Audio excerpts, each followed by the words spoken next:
Gracias por seguir con nosotros. El gobierno puso en marcha desde este domingo estrategias en materia de seguridad que implican el trabajo conjunto de policías y militares ante el alto índice delictivo, sobre todo en la ciudad de Guayaquil. Medidas que ya anteriormente se han aplicado incluso dentro de estados de excepción, ¿no? Para analizar este tema nos acompaña Fernando Carrión, experto en temas de seguridad y narcotráfico. Buenos días, bienvenido. Buenos días, Luis. Un saludo cordial a usted y a toda la audiencia.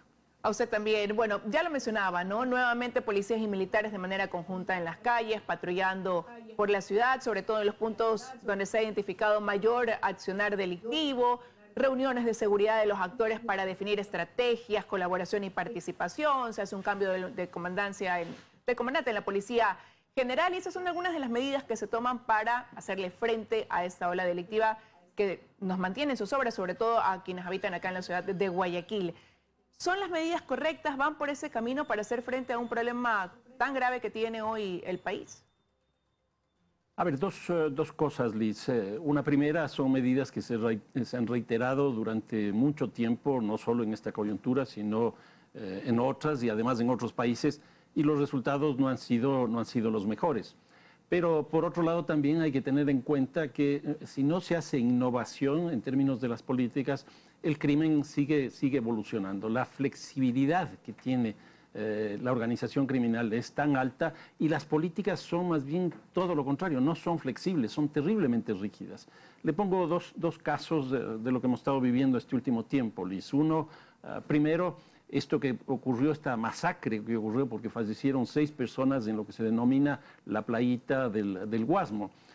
Ahí lo que aparece es un comando, 22 personas, pero no solo 22 personas, sino armados con metralletas, fusiles, armas de grueso calibre, etcétera, etcétera. ¿Qué es lo que yo veo? Si hasta este momento el sicariato operaba principalmente con 2 personas en una moto y el sicariato no es otra cosa más que la contratación, entre comillas, de un servicio, hoy lo que tenemos es que ya tenemos un comando dentro de una organización criminal.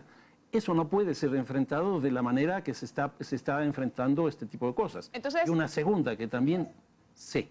No, dígame usted, ¿cuál es la segunda? Y una segunda que me parece que también es muy importante es que, de acuerdo a esta información que yo manejo, lo que está ocurriendo desde hace aproximadamente 2 o 3 años es que ese vínculo de los grandes carteles globales, tipo Sinaloa, Andrangheta, etcétera, de distintos lugares del mundo, con los grupos locales, nacionales, se ha modificado sustancialmente porque antes estos grupos pagaban en dólares el servicio que hacían. Por decir algo, trasladar la droga de la frontera al puerto, subir la droga al puerto, establecer canales de seguridad para que estos corredores funcionen perfectamente bien.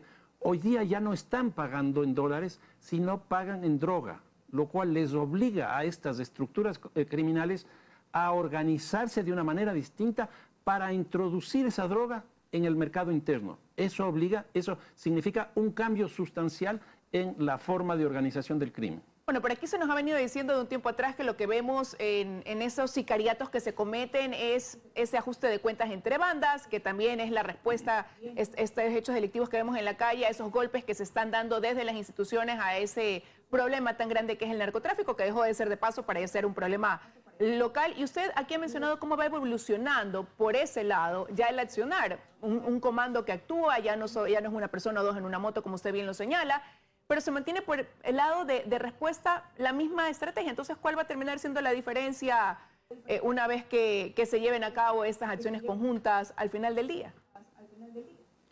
Albert Einstein decía claramente que cuando uno hace las mismas cosas para buscar cosas distintas, lo que va a ocurrir es que va a seguir ocurriendo lo que venía ocurriendo. En otras palabras, el crimen va a seguir creciendo. Yo creo que, por ejemplo, aquí se necesita muchísima inteligencia y nosotros, desgraciadamente, tenemos una inteligencia altamente fragmentada.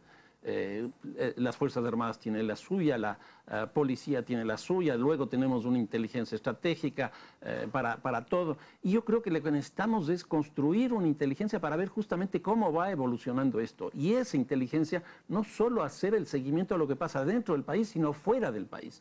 Hoy día los cambios tecnológicos son brutales y no solo eso. Les doy un dato respecto a la cocaína. Perú en estos 2 últimos años y duplicó la producción de cocaína, duplicó la producción de cocaína. Y Colombia solo en el último año incrementó el 8% y el año pasado fue otro tanto, lo cual significa que en estos 2 últimos años Colombia incrementó el 20% de la producción de cocaína. ¿Y por qué esto?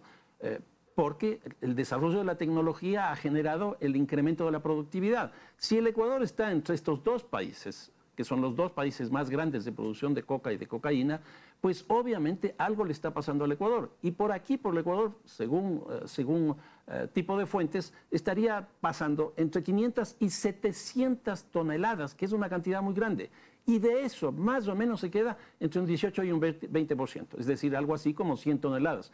Eso en términos del consumo interno, Liz, también es francamente espantoso. Ahora, pero usted menciona, ¿no?, la necesidad de trabajar o enfocar ese apoyo a la inteligencia, pero una inteligencia que también usted mencionó está fragmentada. Pero si hay una disposición de que policías y militares tienen que trabajar de manera conjunta, y no es la primera vez, porque ya lo han hecho, ¿qué está faltando ahí? ¿Voluntad? ¿Acaso? Porque al momento de preguntar en qué se va a centrar la acción de cada uno, termina siendo en lo que la ley ampara a cada uno, le da la facultad para poder actuar o operar en las calles. Entonces, al final del camino, ¿qué entonces, como digo, es lo que faltaría ahí para unificar esa inteligencia y así fortalecer esa respuesta que deben dar a un país en torno a la lucha contra la delincuencia o el crimen organizado? Yo he venido sosteniendo que es absolutamente necesario que en el Ecuador se cree un Ministerio de la Seguridad. ¿Y por qué esto?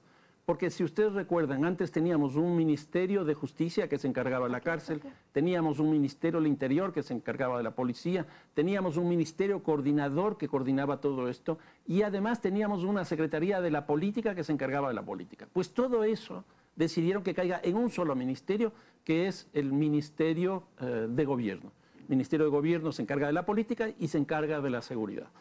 ¿Qué es lo que ocurre? Son 2 competencias que a mí me parece que tienen que estar separadas.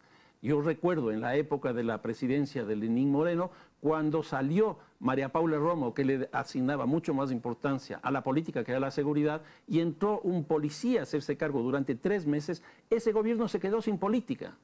Pero también en momentos anteriores se quedó sin seguridad. Entonces yo creo que aquí necesitamos un Ministerio de la Seguridad que maneje en su interior las cárceles, la policía y que tenga una política específica frente a seguridad ciudadana y frente al narcotráfico, porque tampoco veo muy claro que haya políticas respecto de estas 2 cosas. Ahora, pero mientras eso pasa, se han tomado decisiones, se asignan 9 millones de dólares para equipamiento. ¿Hacia dónde debe ir dirigido? Porque a lo mejor ya hoy se piensa en adquirir chalecos, armas, no sé, vehículos para implementar mayor patrullaje, pero se sigue dejando de lado la parte de investigación, de inteligencia, cuando también debería reforzarse. La policía hace mucho tiempo que carece de muchas cosas, no cuenta tampoco con implementos que permitan llevar o ejecutar quizás a cabalidad ese tipo de trabajo. ¿Hacia dónde debería entonces destinarse estos recursos? ¿Qué habría que fortalecer con esos 9 millones de dólares? No, sin duda hay que fortalecer los esquemas principalmente de la Policía Nacional. Y bueno, estos 9 millones por suerte también van destinados al foco principal, al hipercentro de todo este conflicto, que es Guayaquil. Entonces yo creo que eso sí va a tener algún efecto. Ahora, si nosotros no tenemos una estructura institucional que sea capaz de hacer esa inversión, simplemente va a terminar siendo pues, inversiones que no van a dar los réditos que uno supondría. Yo creo que en el Ecuador estamos viviendo 2 tipos de violencia que están operando de manera conjunta. Uno, la violencia común, que es el caso de robos, hurtos e incluso homicidios. Por ejemplo, el caso del asesinato de este turista holandés. Ese es un caso típico de violencia común por estas características. ¿Cómo se desarrolla este tipo de violencia? Principalmente por la crisis económica que tenemos, por el desempleo, por la pobreza, por la desigualdad, etc. Entonces aquí tenemos que tener un vínculo muy estrecho con las políticas económicas. Y la segunda es el caso del narcotráfico. Y aquí tenemos la organización del crimen, que es una cosa impresionante. Pongo también como ejemplo el caso del homicidio o el asesinato por sicariato que se produce en un restaurante muy importante de Guayaquil frente al Mall El Sol. Y en ese caso, a diferencia del holandés, en este caso sí es vinculado al narcotráfico. Eso nos muestra que tenemos que actuar en esos 2 tipos de violencia con políticas específicas porque no pueden ser las mismas políticas porque son dos tipos de violencia absolutamente distintas. Ahora, y nos queda un minuto y no quiero dejar de preguntarle, ¿cuánto aporta en todo eso, esos cambios a la norma que hoy existe? Ayer se presentó un nuevo proyecto de ley que, entre otras cosas, pues incluye reformas, sugerencias de reformas al COIP, también tiene que ver con el respaldo al uso progresivo de la fuerza. ¿Cuánto llega eso a hacer un aporte real, ¿no? en este momento que estamos atravesando de inseguridad en el país? Todo ayuda, sin duda, pero yo creo que hay otros espacios donde deberían formularse políticas más explícitas. Reitero, Liz, yo creo que el Ecuador necesita un Ministerio de la Seguridad. En Chile, el presidente Piñera, hace aproximadamente 3 años, planteó la creación de un Ministerio de la Seguridad. En Chile. Y Piñera con Lasso más o menos son de la misma línea política. ¿Por qué no hacer eso exactamente acá? ¿Qué es lo que ocurre? Hay el proceso electoral en Chile, gana Gabriel Boric y plantea también que va a crear el Ministerio de la Seguridad. Si esto quiere decir que no es un problema de una tendencia política o de otra, ¿por qué no hacemos nosotros eso? Y en ese ministerio, pues incorporamos al sistema carcelario para que no opere de forma aislada, porque ya hemos visto que la relación que existe entre el sistema carcelario y el delito es muy estrecha. En otras palabras, la cárcel ya no es la escuela del delito, como se decía antes, la universidad del delito, sino que hoy día es la fábrica del delito. Y entonces tenemos que generar políticas integrales y para eso necesitamos un marco institucional que genere esa posibilidad de la integralidad. Quiero agradecerle, doctor Carrión, que nos haya acompañado esta mañana con su análisis sobre las medidas de seguridad implementadas en este momento para hacer frente al embate de la delincuencia y el crimen organizado. Gracias.